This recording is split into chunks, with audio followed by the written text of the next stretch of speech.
To problem number 1. Given sigma n runs from 0 to infinity 2i by 3 whole power n 1, and if you expand the sigma you can get this. This is sum to infinite terms of geometric series. So the value is given by a by 1 minus r. 1 minus r will be equal to 2i by 3. So we can get 3 divided by 3 minus 2i. So 3 into 3 plus 2i divided by 9 plus 4 we can get. So we can get this value as 9 plus 6i divided by 13, which is there in the first option. Solution to problem number 2. It is given 1 plus I whole power n by 1 minus I whole power n minus 2 is real number. So I wrote this as 1 minus I whole power n by 1 minus I whole square. After simplification I got this. And this after rationalization we can get 1 plus I whole square divided by 2.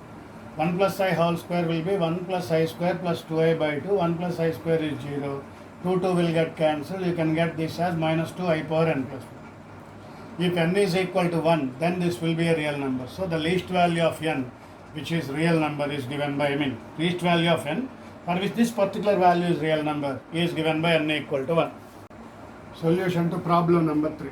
It is given z 3 plus 5i. So we find z cube, 3 plus 5i whole cube, a plus b whole cube a cube plus b cube plus 3a square b plus 3ab square. So after simplifying you can get 10i minus 198. You should find out z cube plus z plus 198. So after substituting z cube value, z value, you can get this as 3 plus 59.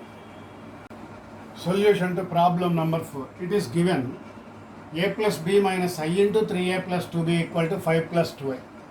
By comparing real and imaginary parts on both sides, a plus b equal to 5, 3a plus 2b equal to minus 2. By solving those two, we can get a value is minus 12, b value is 17, which is the required answer. Solution to problem number 5.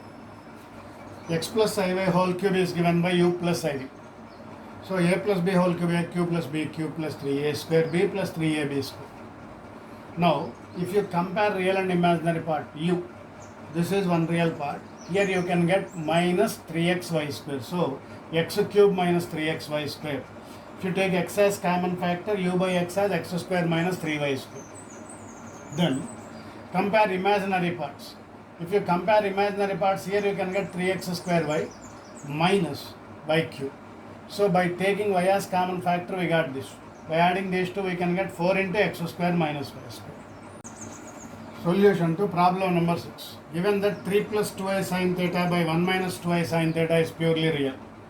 After rationalization, we can get this condition. Given that is purely real, imaginary part equal to 0. So, 3 into 2i sin theta by 1 plus 4 sin square theta. 2i sin theta into 1 divided by 1 plus 4 sin square theta. I took the imaginary part 6 sin theta by 4 sin square theta, 1 plus 4 sin square theta, 2 sin theta by 1 plus 4 sin square theta. Because these two have common denominator 8 sin theta equal to 0. So theta equal to n phi. Solution to problem number 7. Given that mod z is equal to z plus 1 plus 2i. So take z equal to x plus iy. So mod z is root of x square plus y square minus x minus iy. Z is taken to this side, equal to 1 plus 2i. By comparing real and imaginary part, we can get this. Taking x to that side, squaring on both sides, we can get x value 3 by 2, y value minus 2. So 3 by 2 minus 2i is the z value. So solution to problem number 8. It is given 1 plus I whole power 100 equal to 2 power 49 into x plus I. Consider modulus on both sides, we can get 1 plus I whole power 100 equal to 2 power 49 into modulus of x plus I. Modulus of the complex number, root of real part whole square plus imaginary part whole square. So you can get 1 plus 1 whole power 100. 2 power 49 into root of x square plus y square. From this, root of x square plus y square is 2. X square plus y square is 4. Solution to problem number 9. Given mod z1 equal to 1. Squaring on both sides, you can get mod z1 square equal to 1.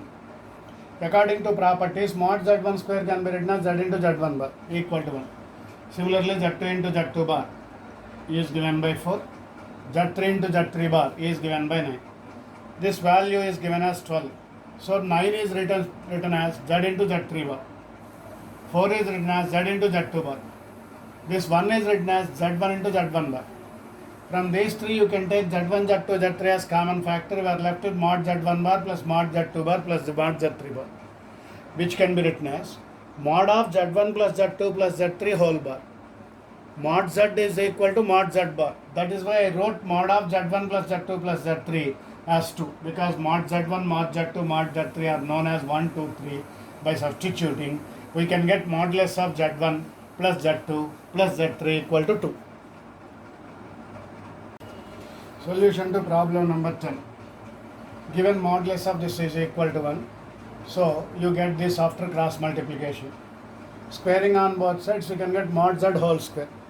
Mod Z whole square is written as Z into Z bar. So we got this. So Z is this, Z bar is this. So after taking this multiplication, we got this condition. Given mod Z2 is not equal to 1. So after simplification, we can get mod Z1 is equal to 2.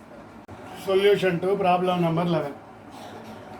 So this is purely imaginary. 5Z2 by 7Z1 is purely imaginary, which is given in the problem. So take that as I into A. From this Z2 by Z1 is given by 7IA divided by 5. So modulus of 2Z1 plus 3Z2 by mod 2Z1 minus 3Z2. I applied the property mod of Z1 by Z2 is mod Z1 by mod Z. Taking Z1 as common factor, we got this. Taking Z1 as common factor in the denominator, we got this. Z1 will get cancelled. So this is in the form of x plus iy. Magnitude is in the form of root of x square y plus y square. This is in the form of x minus iy. Again magnitude is in the form of root of x square plus y square. So both numerator and denominator will have same magnitude. That is why the value of this is 1. Solution to problem number 12. Imaginary part of this is asked. A square plus a power 4 plus a square plus 1 is written as this. A square minus a plus 1, a square plus a plus 1. So I multiplied and divided with 2. So that the sum of these two will give you this. So that is why we can write this as root of a square plus a plus 1 by 2 plus I into root of a square minus 1 plus 1 by 2. That means I found square root of this complex number. Now this is in the form of x plus iy. This is the imaginary part. So I wrote the imaginary part as root over a square minus a plus 1 by 2. Now given that x plus iy plus 2 in 2 plus cis theta equal to 3. Cis theta is cos theta plus I sin theta. So x plus iy is given by this. By rationalization we got this value. So after substituting the values in the given relation, xy values in the given relation, you can get the value as 0. Solution to problem number 14. Given modulus of z minus 4 by z equal to 2. So I am writing mod z minus 4 by z plus 4 by z. This is in the form of mod z1 plus modulus of z1 plus z2, which is less than or equal to mod z1 plus mod z2. And if you cancel this, you can get this as mod z. And here this value is given as 2, we can substitute. So by adding 1 on both sides, we can get this mod z minus 1 whole square is 5. So mod z is less than or equal to root 5 plus 1. So maximum value of mod z is given by root 5 plus 1. Solution to problem number 15. Given modulus of z plus 2i is less than or equal to 2. You should find out the greatest value of this. So I am adjusting this complex number such that I should get this. So I added and subtracted I so that I get z plus 2i minus of root 3 plus I. I wrote this as z plus 2i plus minus root 3 minus I. This is in the form of mod z1 plus z2, which is less than or equal to mod z1 plus mod z2. The maximum value of this is 2. The value of this modulus of this is 2. 2 plus 2, 4. So the greatest value of z minus root 3 plus I is 4.